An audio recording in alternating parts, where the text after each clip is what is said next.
All Hit Radio.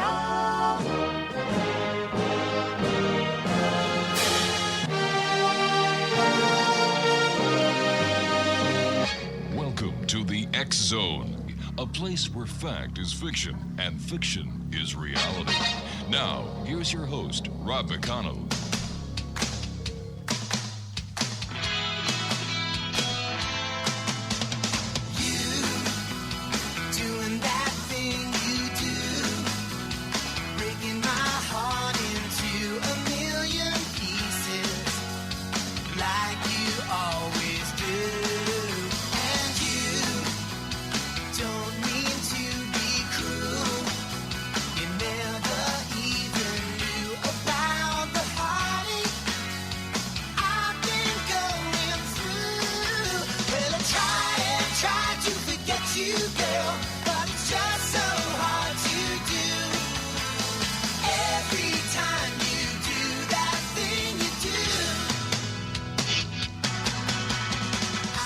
And good evening, one and all, and welcome back to the X Zone. I am Rob McConnell, and for the next 2 hours, I'm your host and your guide as together we cross the time-space continuum to this place that I call the X Zone.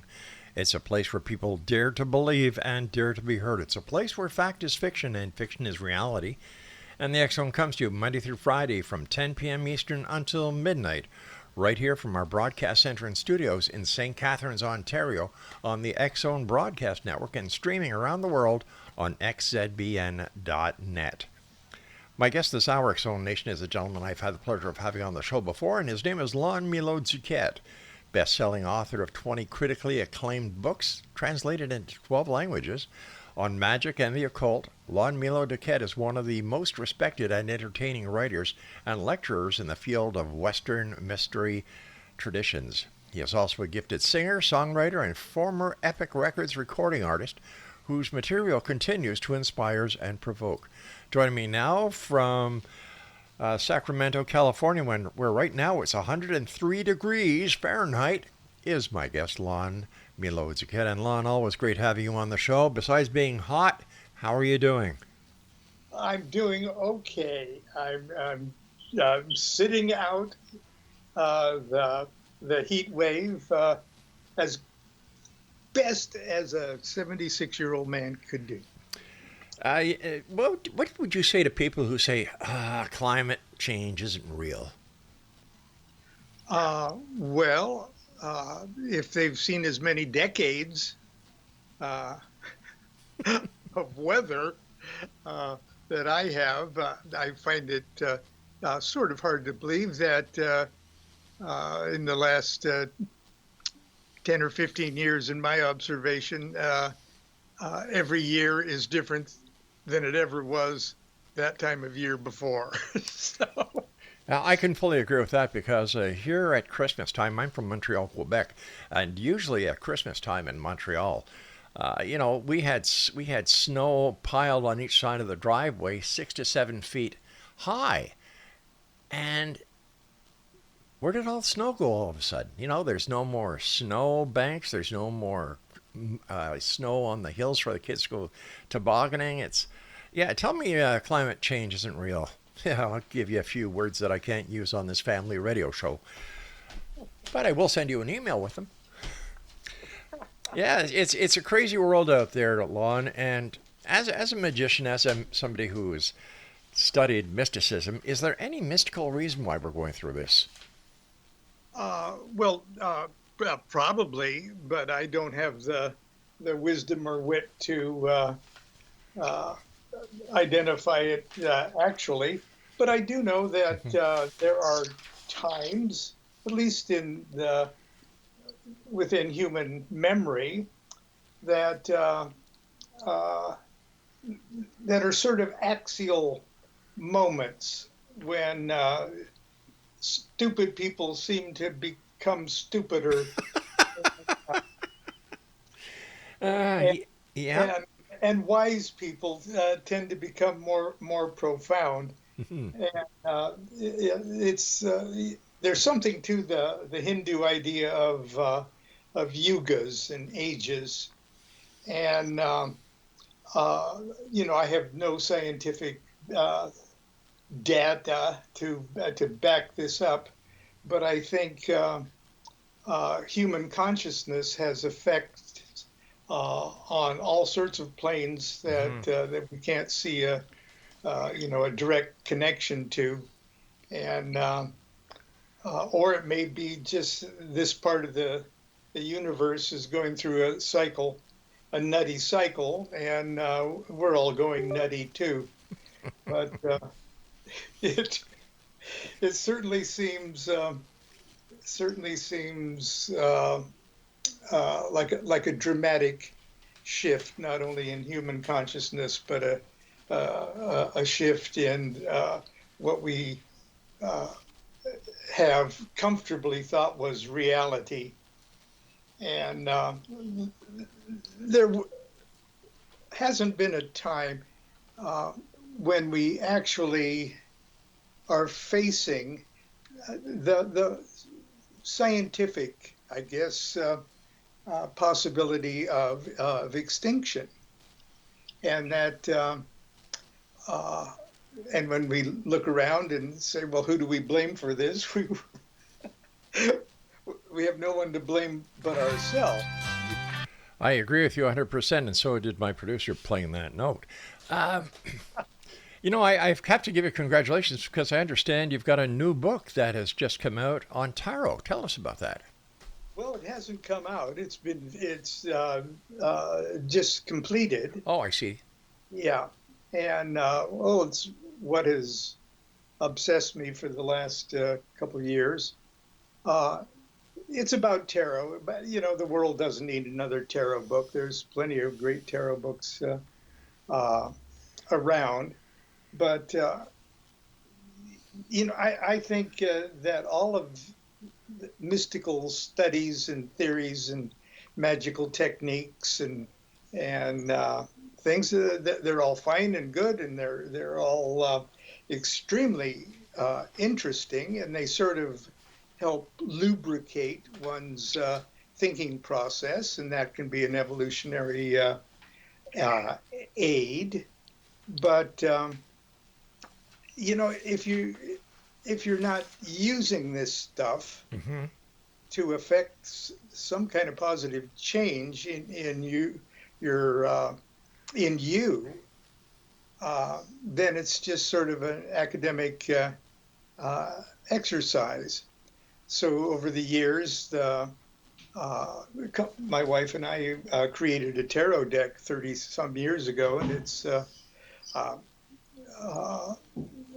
sort of an attempt to show the parallels of the structure of tarot along with other magical systems like the Goetic evocation, spirit evocation, and Enochian magic of Dr. John Dee, and of course it's directly connected to astrological qualities.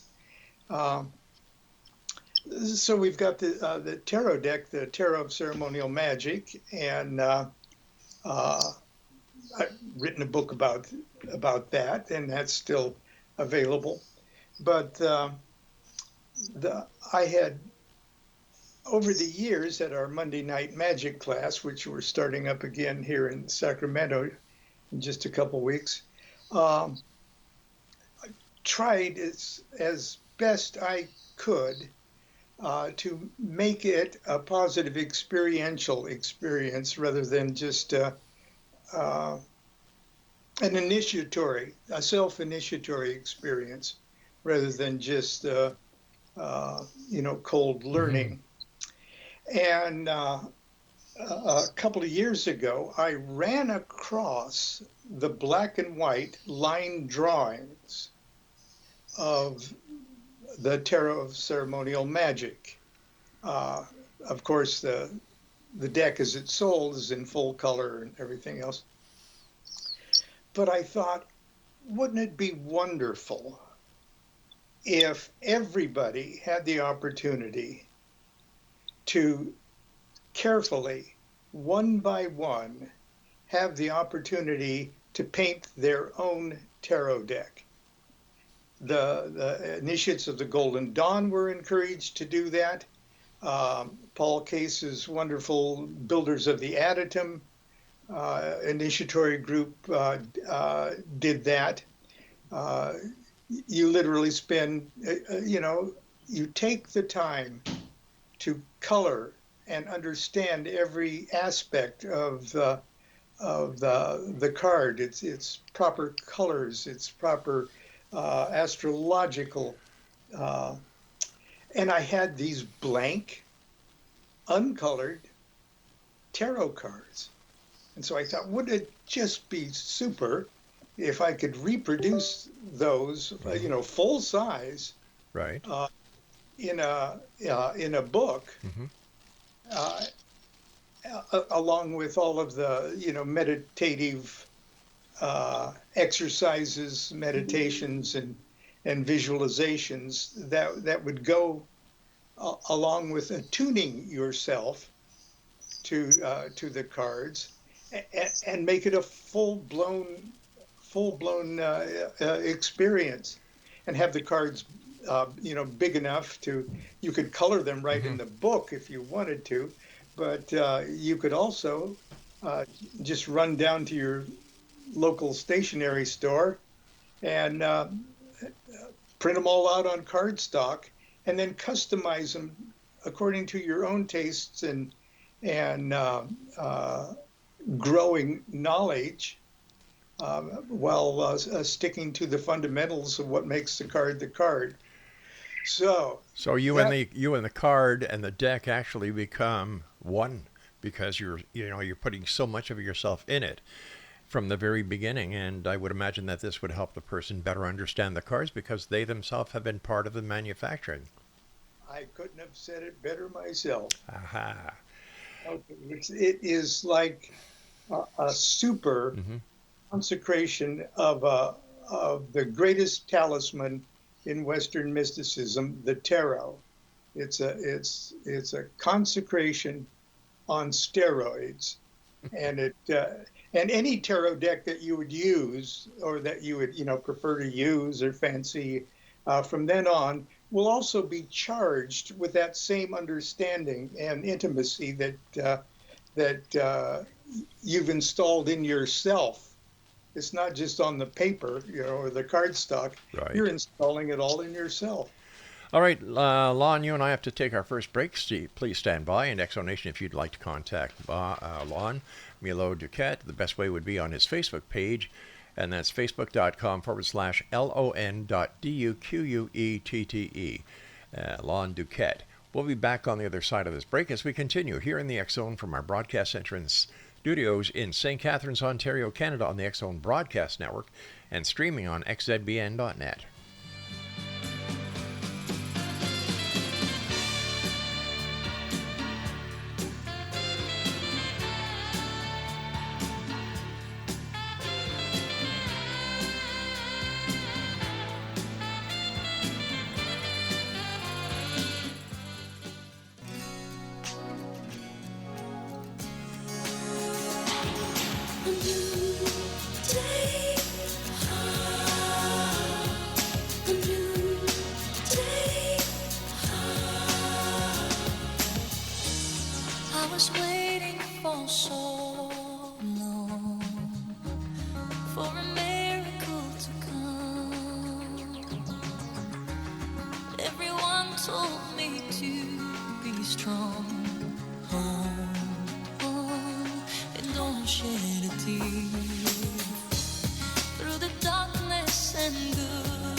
Welcome back, everyone. Lon Milo DuQuette is my special guest, and if you'd like to find out more about Lon, visit his website, which is his Facebook page, facebook.com/lon.duquette, which is Lon.DuQuette.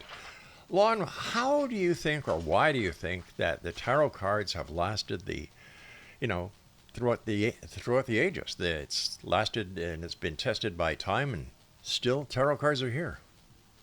Yeah, the tarot cards, at least the way we think of them, that's 78 card deck. didn't just spring on human consciousness like, Minerva from the skull of Zeus. Uh, it sort of developed, okay, around Northern European. It was a game. Yeah, it was a game like bridge, and it didn't have. Some of the decks had 78 cards, and some of them, had many more than that. And it's one of these cases, like I was mentioning a minute ago, that when human consciousness, as a whole culture, say, all of a sudden, everybody in the early 50s, all of a sudden we're introduced to television. Now look how television completely revolutionized human consciousness. It's led. Now look at the internet and the cell phones and social media. When human consciousness is touched by sort of a universal medium, human consciousness touches back, and the tarot, as we understand it, as it's formed today, and as it's well, let's just say in the last couple of 100 years, because we can go way back further than that, but let's just say in the last couple of 100 of years, it is structured along very exact mathematical principles that characterize the nature of existence itself: time, space, motion. Okay. We've settled on, we've decided, human consciousness has dictated that there are two major kinds of tarot cards in a tarot deck. We call one of them the major arcana, and there's 22 cards in that. And then there's 56 cards in the lesser arcana. And that is just like a modern deck of playing cards. It's organized like that, except there's 4 court cards. Okay? Those 22 cards are divided into 3 kinds of categories that correspond exactly to the same way that the Hebrew Qabalah tried to explain the birth of existence. There's 3 mother letters, and there's 3 primitive element cards: the Fool, the Hangman, and Judgment, which stand for those primitive elements of fire, water, and air. But what they really stand for is the number 3. And the number 3 created space.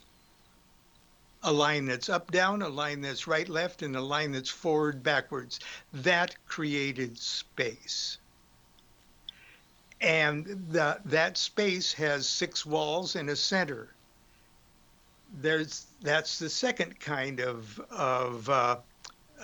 tarot trump cards, greater arcana cards, and they're assigned to the planetary spheres. That's also space. They create a cube. Those 3 created a cube with 6 landmarks, 6 walls and ceiling and floor, and the center. And that cube has 12 edges on it, just like the signs of the zodiac or the 12 simple letters of the Hebrew alphabet. Learning how the tarot is structured, you learn how existence is structured.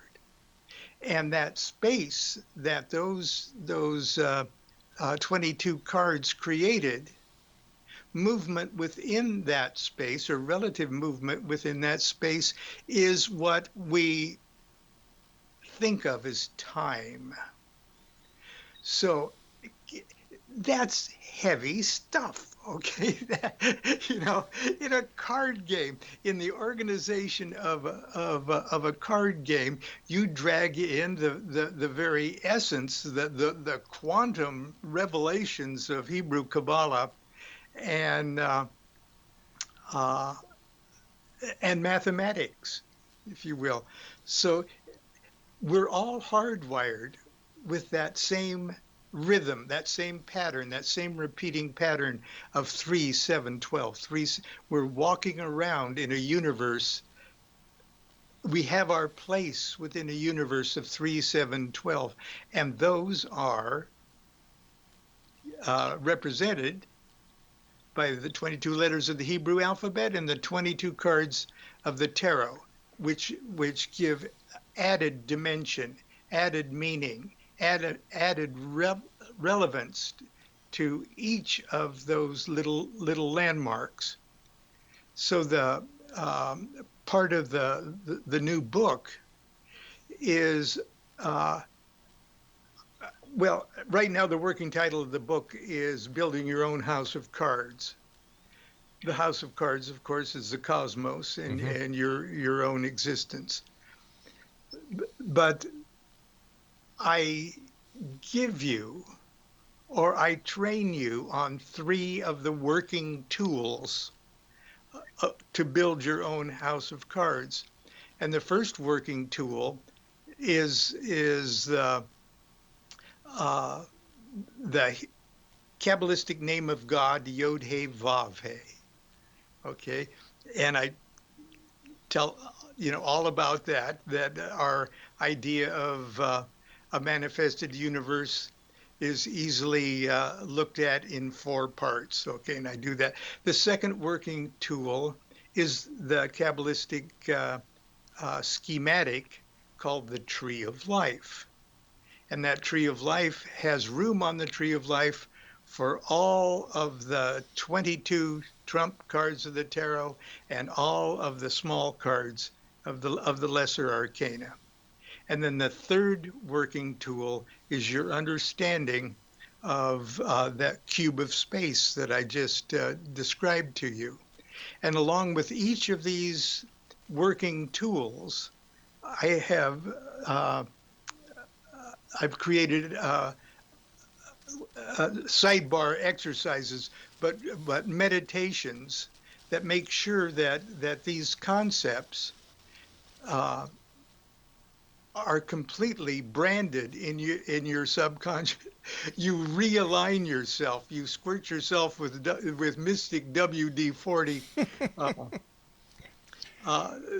Based, so all your machinery is actually functioning.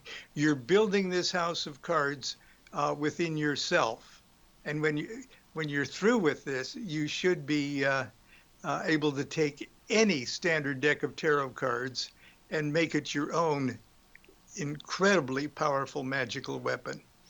All right, now I can understand how somebody would be able to read their own tarot cards based on what you've just told us. But how does that work if, let's say, Mary Jane is asked by John to read his tarot cards? Is it the same principle? Theoretically, it would be if John could properly identify with Joan. Okay. I read tarot cards. I've read tarot cards for years. Right. But the cards aren't talking to me. The cards are talking to the questioner or the querent or whatever you want to call the person asking the question. No, you can't do magic for someone else, and you can't read someone else's tarot cards. You have to figure out a way to make them read it themselves. And I know many very, very talented tarot readers, but their talent is not so much the result of their mastery of all the buzzwords that accompany each of the 72 cards, their talent is their profound empathy with their client. And it's the client that has to see the truth in what you're saying. And it's the tarot readers, in my opinion, okay? It's the tarot reader's job to stay out of the way of the client seeing the answer for themselves. Okay, so basically it's a two-way street. The reader gives what he sees, and it's up to the person to whom he is doing the reading for to interpret what is coming from the tarot reader as it affects his own life or her own life. Yes, and for me personally, I spend a great deal of time at the very beginning of a session determining what the client's real question is. 90% of the time or more, the client thinks they know what their question is, but it isn't. It's something else. It's something deeper. It's something that they really, really, really want to know. All right, Lon, please stand by because you and I have to take our break at the bottom of the hour. Fascinating topic, and explanation. If you'd like to find out more about our guest this hour, Lon Milo DuQuette, visit his Facebook page, lon.duquette. I'm Rob McConnell. This is the X-Zone, and we're coming to you on the X-Zone Broadcast Network from our studios in St. Catharines, Ontario, Canada, streaming around the world on xzbn.net. I knew I'd make it through, and the world thought I had it all.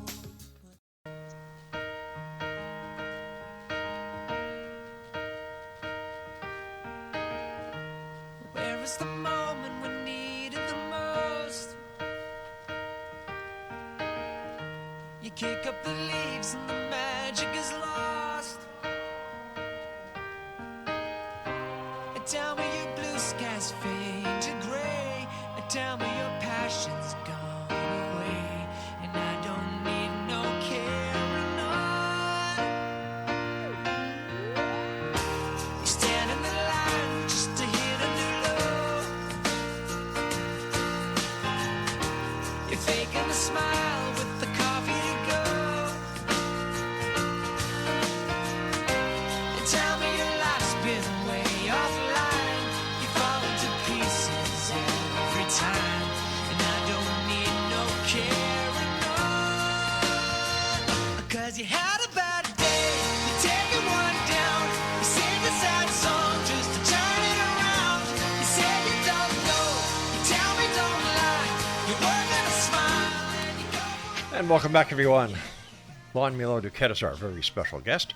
And Lon, would it be safe to say that the tarot deck was actually from the Hebrew culture? No. Okay. Actually, it was, if anything, at least part of it was from the Islamic culture, especially the cards of the Lesser Arcana, which, like I said, was more or less like a modern deck of playing cards. It was used to play a popular game called Mamluk, and which was also sort of related to bridge. And Mamluk sort of spread with the spread of Islam and the popularity of the deck. The association with the Hebrew alphabet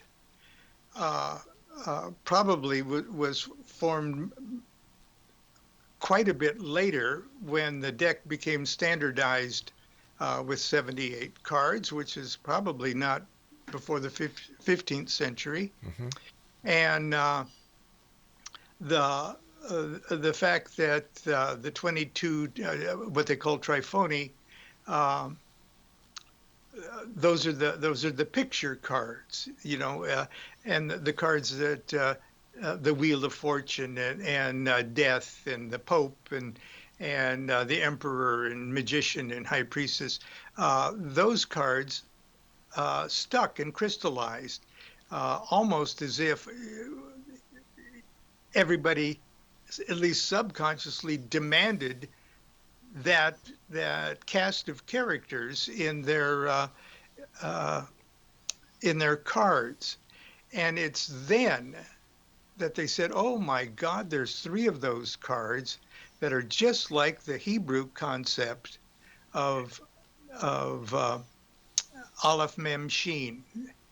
And they began to look at the most classic of, and the oldest, certainly the oldest Qabalah text. It's a very short little thing, so just like a pamphlet, called the Sefer Yetzirah.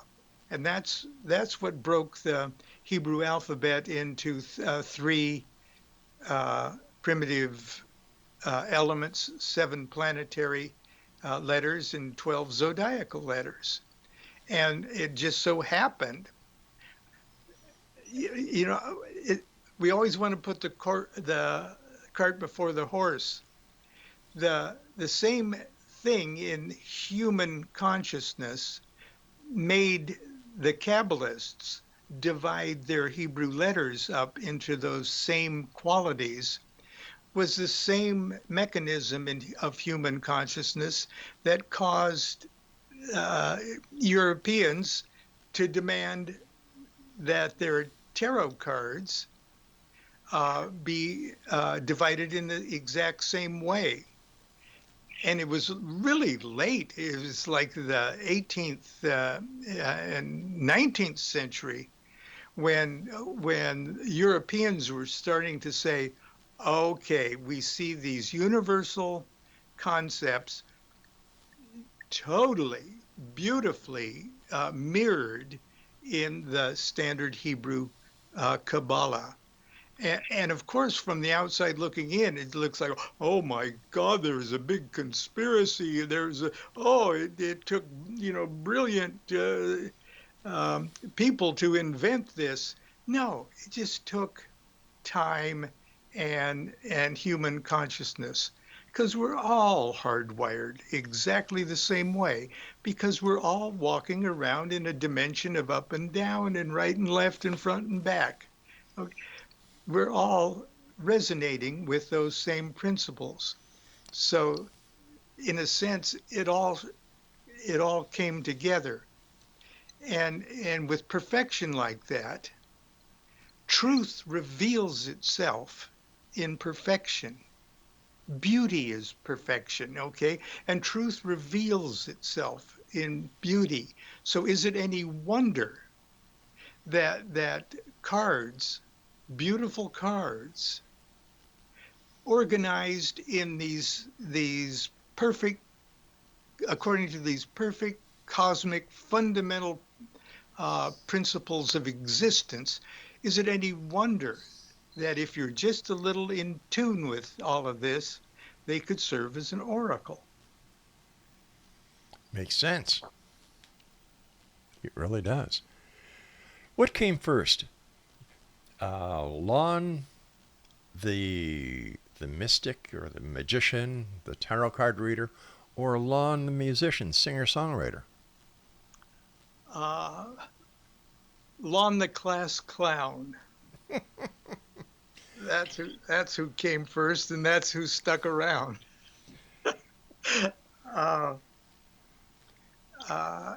Actually, the chronologically, the musician thing came first. My music was the only thing that, because I was a class clown, my music was the only thing that enabled me to graduate from high school, because I could sing, and I was like the lead in the school musicals and things like that. And so the music director bullied all the other teachers into letting me pass. And I was in a band early on, even before I could drive. I was in a touring band. We just did cover stuff, around the Midwest for a few years. And then after I graduated from high school, I moved to California and just sort of stumbled into a record deal with Epic Records. And I got to, it went okay. We did a couple singles and an album for Epic and got to tour with folks. But about the same time, I was doing all of that. The music was really kind of working out in the late 60s and early 70s. That was the same time that the mystical elements of popular music were in the forefront. The Beatles, going to India, Sure. and the culture, the psychedelic culture that was part and parcel of the musician's life in those days. And it just, a few very profound psychedelic sessions during that period just made me go, oh my God, is that how big my head is? Whoa, there's no edge to it, and so that got me into mysticism and things like that. And it also made me realize that if I was to continue with the music life, that wouldn't be too conducive to home and family life, which I really wanted. So I got out of being a musician and got into being a magician. Would the music that you played and recorded, would our audience know any of it? I don't know. Our second single, "The Word Is Love," got to be #1 in a couple of American markets. It's called "The Word Is Love" by Charlie D. and Milo, and our album got very good reviews in Billboard and everything. And you can download the whole thing, or you can at least listen to the whole thing on YouTube, and it's all over the place. And Johnny Rivers, a much more famous and popular recording artist, had us. He did one of our songs, and we backed him up because he liked our band too, and so that you can hear us on his album called Homegrown, his Homegrown album, and our song was called "Moving to the Country." So Fascinating, fascinating life, my friend. Yeah. When did the transition? So, do you ever miss the musician life compared to the life of the magician? I can't say that I do. For about 10 years ago, somebody gave me a guitar. I didn't even have a guitar for 25 years. And I started to sing and write songs. You go through periods, and so I got a producer and a little record label, and so I did 4 CDs and a bunch of singles. So just Google Lon Milo DuQuette and music. And the rest is history. Lon, you and I have to take our final break. When we come back, I'd like to talk to you about your book, Revolt of the Magicians. All right. Fascinating. Lon Milo DuQuette is my special guest, and Facebook /Lon.DuQuette. We'll both be back as we wrap up this hour here in the X Zone with yours truly, Rob McConnell, from our broadcast center and studios in St. Catharines, Ontario, Canada, on the X Zone Broadcast Network, and streaming around the world on xzbn.net. Where is the moment we needed the most? You kick up the leaves and the magic is lost. And tell me your blue skies fade to gray. And tell me your passion's gone away. And I don't need no carrying on. You stand in the line just to hit a new low.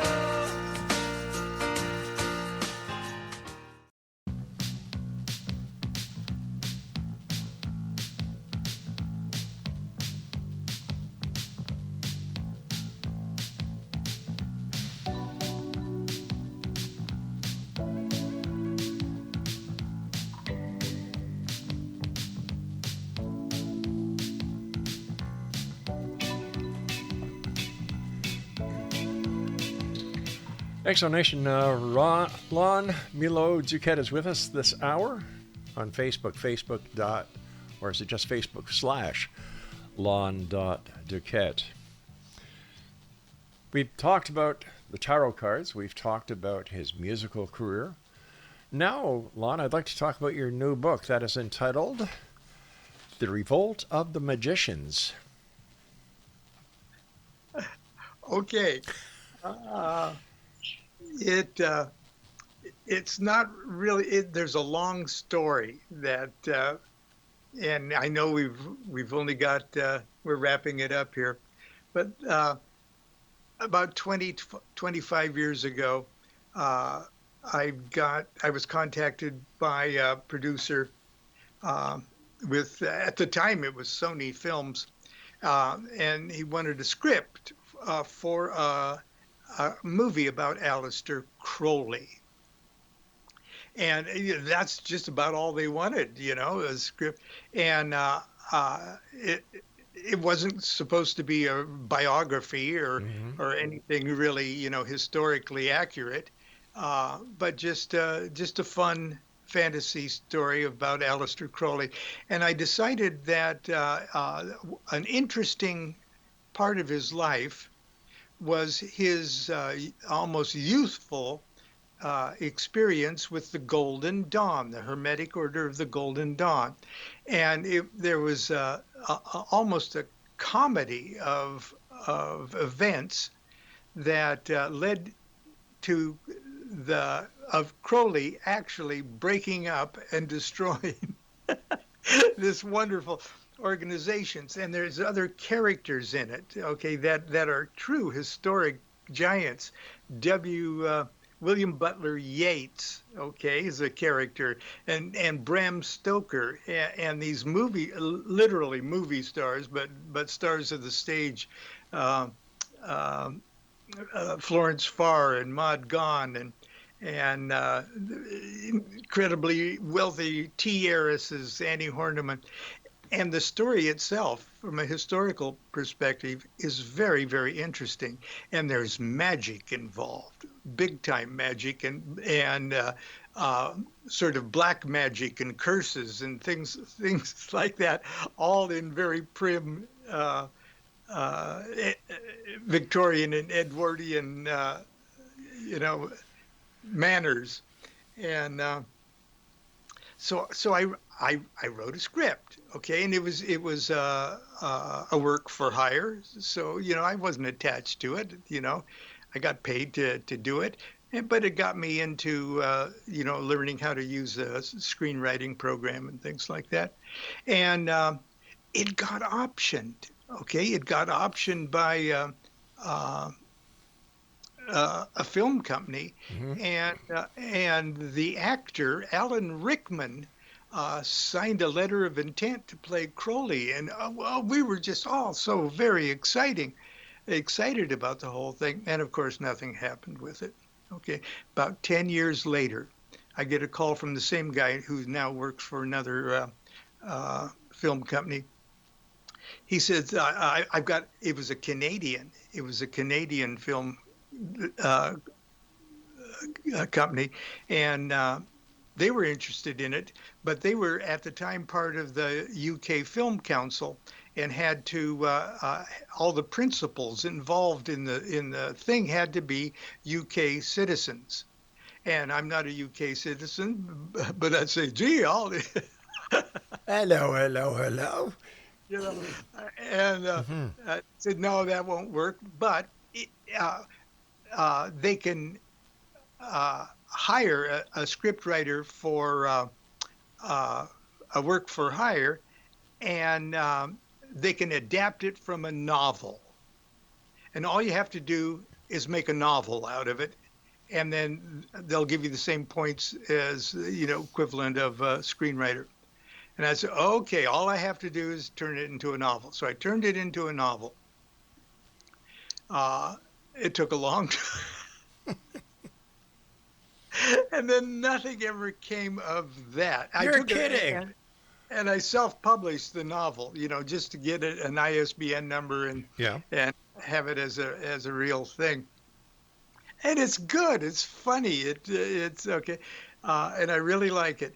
Okay, nothing happened for another 15 years. So, and now another outfit has read it and said this would make a beautiful, like six-part series kind of thing. And can you can you turn the novel back into a script? Oh my goodness.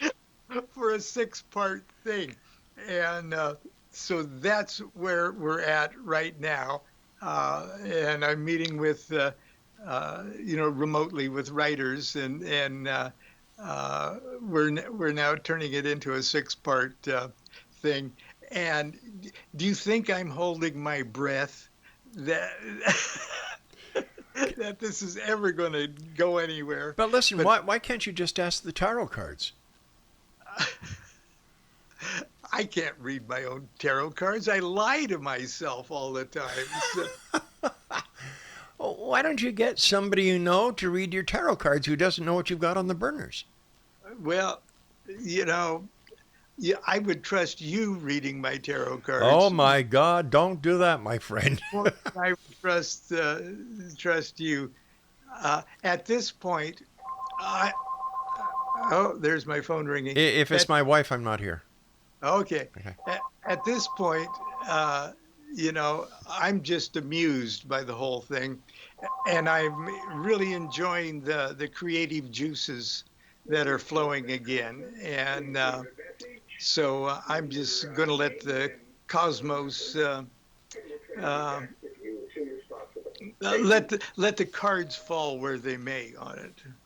So the next step is meeting with these, or collaborating with these other writers to get, let me see, the movie script that was turned into a novel, from a novel back to a 6-part series. There you go. I wish you luck, my friend. Hold on, I've got a deck of cards here. Hold on. I'm shuffling, and yes, I always do play with a full deck, no matter what my wife says. Yeah, you're going to get it, my friend. That's what the cards are pointing out. Well, I'm so relieved. See? Well, now you and I will both have a fit if it does work. Absolutely. You will be invited to the premiere. I'll hold you to that, my friend. Okay. My wife and I will watch it on Netflix, and I'll say, I told him that was going to happen. All right. Lon, but actually gets going, we'll have you as a character. So. Okay. Yeah. The 6'5" Captain Kangaroo. Okay. You've got classes, magical classes that are going to be starting in Sacramento. Tell us about that. Yes, for 46 years, I think, in Costa Mesa, California, we had a weekly magic class just in our home in Costa Mesa. And every Monday night, if I was in the country, I did travel a lot in those years. But we just open our house to anyone who could behave themselves for 2 hours. Magicians or just interested parties. And we had room for about 12, 15 people, and sometimes we had 8, and sometimes we had 25. But it was an organic thing that sort of developed a very warm and interactive family of magicians, and in our life it was a golden age of it's like having a wonderful extended family. And we were just heartbroken when we moved to Sacramento because we didn't have that for the first 2 years. The pandemic was not allowing us to do that, and now we're just finally we decided to start it up again. And so I put the word out, and with hoping, well, I hope we can get 5 or 6 people. Well, we've only got room for about 11 in our living room, and so it filled up immediately. And it'll get smaller as soon as they find out that it's no fun. Oh, come on now. Oh, come on. You and I have fun every time we meet for an hour? Yes, we do. Yeah. What do the magicians, or what do you teach in these classes? I'm teaching Enochian magic for the first 4 classes, sort of an introduction to Enochian magic, and the textbook would be based on my book, Enochian Vision Magic. Mm-hmm. But I want us to actually do it and not just talk about it. So we're going to kick it right off by doing an Enochian Vision Magic session, and I'm giving everybody sort of poster board cut out stuff so they can start to make their own equipment, and giving everything they need to go home. After we do a group magical scrying session, they can go home and do what they're supposed to do with it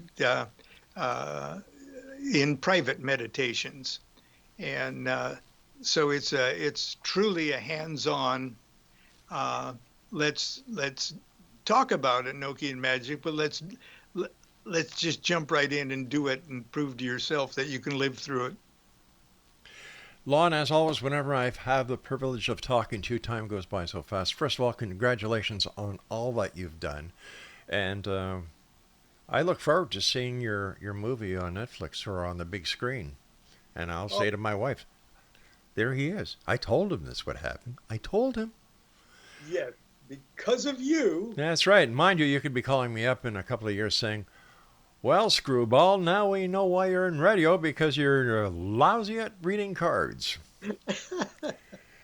Lon, thank you so much for joining us tonight. My best to your family, and I look forward to the next time you and I meet here in the X Zone. Me too. Take care, my friend. X Zone Nation, if you'd like to find out more about our guest this hour, Lon Milo DuQuette, visit his Facebook page, facebook.com/Lon.DuQuette. That's LON.DUQUETTE. I'll be back on the other side of this short break as hour number 2 of the X Zone starts right now.